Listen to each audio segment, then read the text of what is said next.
number of years, many countries developed and put in place affirmative action policies.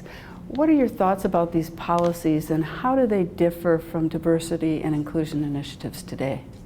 Well, the way I think about affirmative action is that it really focused on increasing representation, which is very critical to increase the number of diverse people we have in our workplaces and business schools.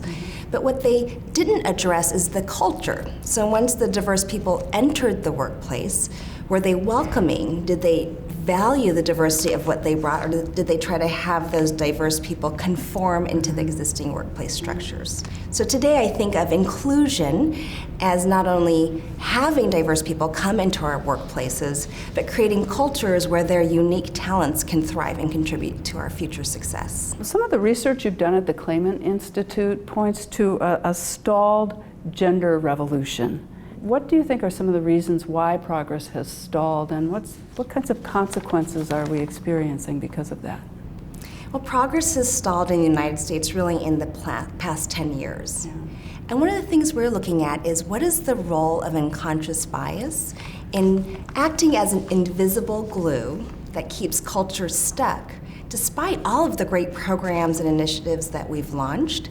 So many of the initiatives looked at empowering women at the grassroots or having leaders implement policies at the top.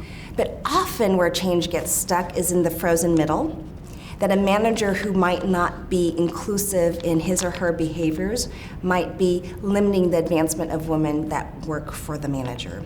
So our work is really looking at how can we block unconscious bias at that frozen middle level of management so that policies can be more effective and grassroots efforts can really penetrate an organization. Can you talk about some of the results that you've found in the work at the Clayman Institute and maybe some of the implications for that work? So we've done a lot of work at looking at performance evaluations because as it turns out, how we evaluate performance influences employees all through the life cycle. How they're hired, how they're promoted, and how they're given assignments. And some of the findings we have is that men and women have different standards that they have to pass. They're described very differently, and those different descriptions can advantage some people and disadvantage others.